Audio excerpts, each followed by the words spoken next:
Western gaming is in a weird place right now. Every few months, another massive studio releases some expensive, modern audience game that feels like it was made for a focus group of people who hate video games. Then, when it fails, we get the same excuses again: bad timing, market fatigue, toxic gamers, review bombing, anything except the most obvious answer.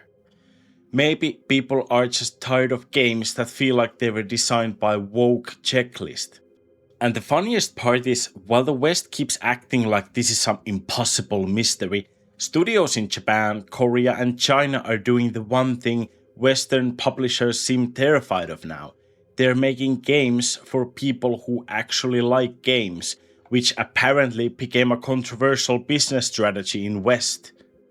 Games that understand why people show up in the first place. Games with confidence, games that are not embarrassed by fantasy, beauty, combat, character design, or the simple idea that a video game should look fun.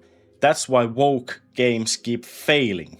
Not because players hate different people existing in games, that has always been the laziest excuse.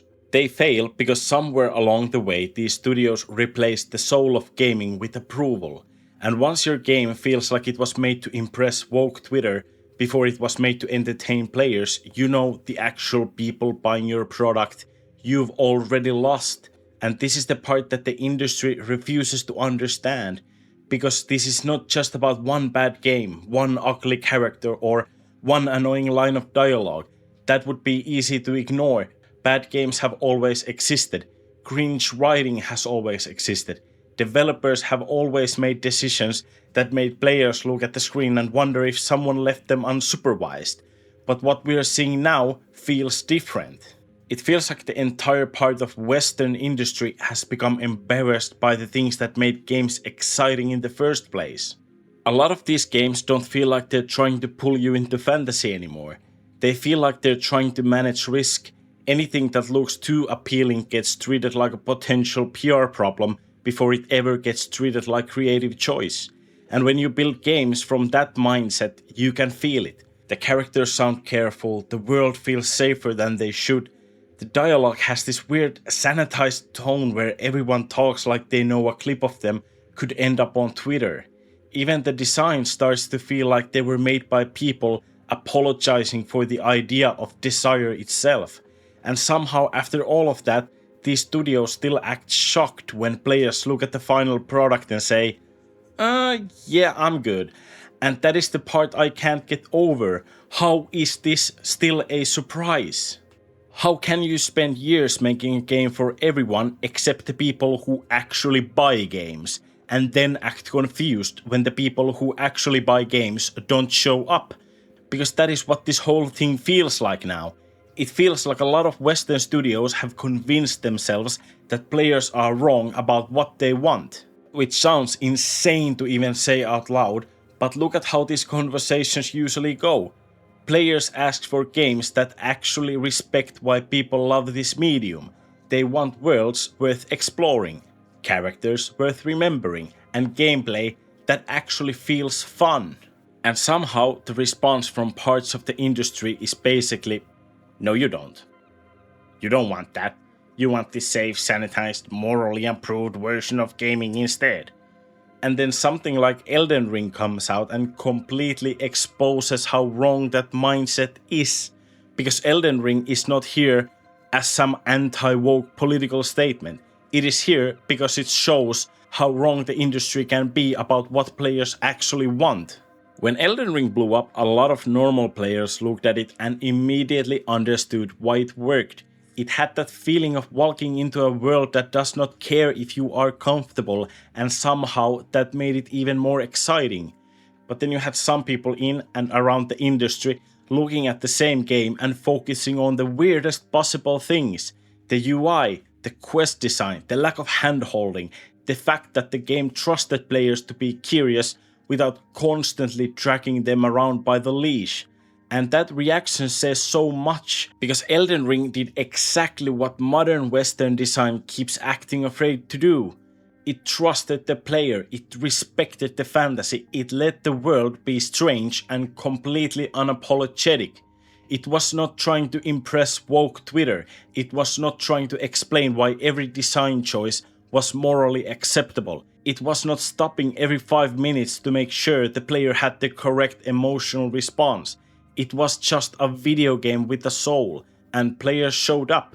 That is what makes the whole thing so funny. The industry keeps acting like players are impossible to understand, but Elden Ring proved the opposite.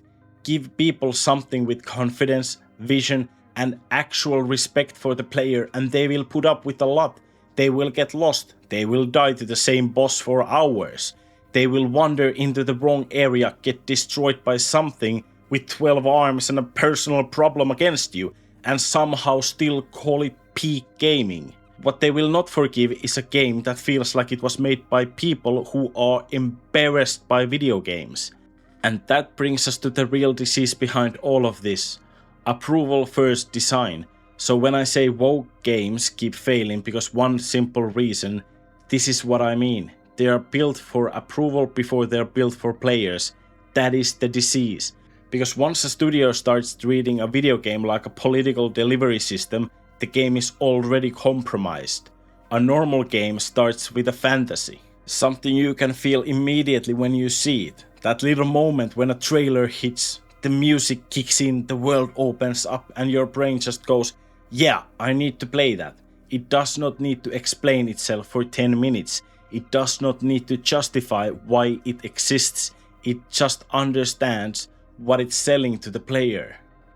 But approval first design starts somewhere colder. It does not ask, would players love this? It asks, would this survive woke Twitter? And that is where the game starts dying, because once approval becomes the goal, the game stops chasing excitement and starts avoiding risk. Every interesting edge gets softened, every bold choice gets second guessed, every design starts feeling like it had to pass through a room full of people asking, but could someone be mad about this? And by the end, you might still have an expensive game, you might even have a polished game, but you don't have a game that people actually care about. You have a product that was approved into being forgettable. And nowhere is this more obvious than character writing.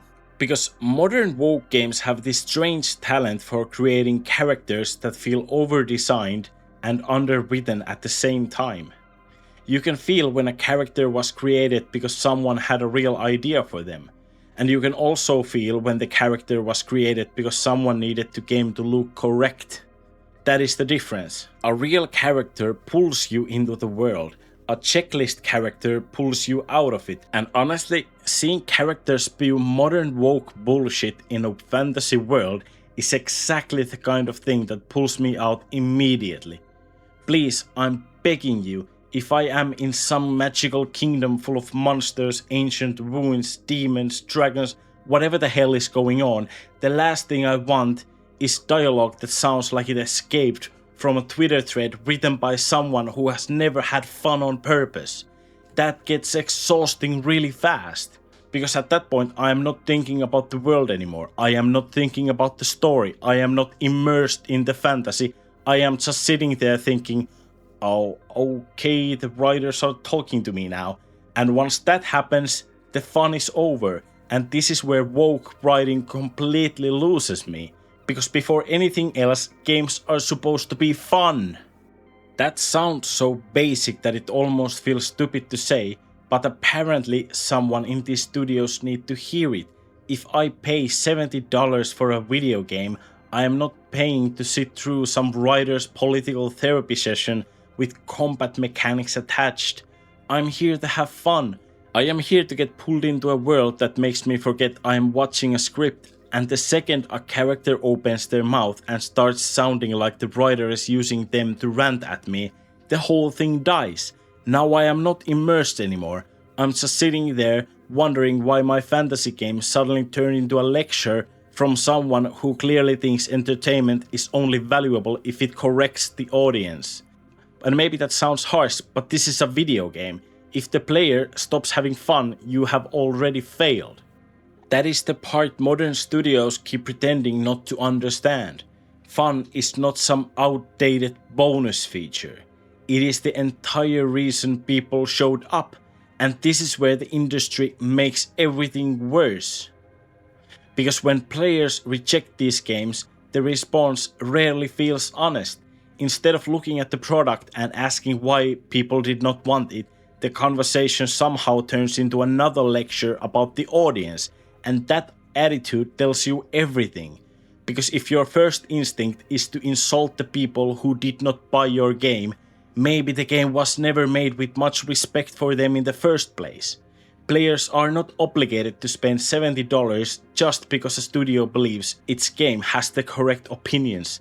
This is entertainment.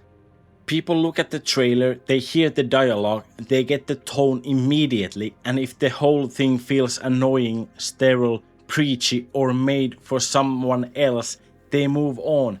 That is not oppression. That is not some grand attack on progress.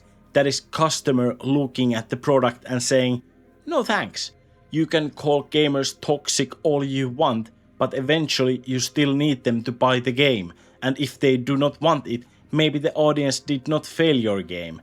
Maybe they just noticed you made a game for people who were never going to buy it, and that is the one simple reason woke games keep failing, because they confuse online approval with real audience. They see a loud group of people praising the message and defending the direction, and somehow they mistake that noise for a demand. But then the game comes out and the people clapping online are not enough, because a video game does not survive on approval. It survives on players, people who actually spent the money, put in the hours, and care enough to keep playing after the argument on Twitter has already moved on to the next thing. That is where these studios keep losing. They make the game for the applause, they need the purchase from people they never really tried to entertain, and then when those players walk away, the industry acts like something unfair happened. But nothing unfair happened, the audience looked at the product and answered honestly. So yeah, woke games keep failing for one simple reason. They are made for approval before they are made for players, and until Western studios understand that difference, this is going to keep happening, because players do not owe you applause, they do not owe you patience, and they definitely do not owe you $70 for a game that feels like it was made to impress people who were never going to touch it.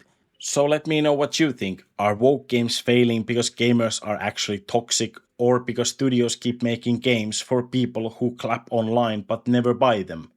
Subscribe and I love you. Bye!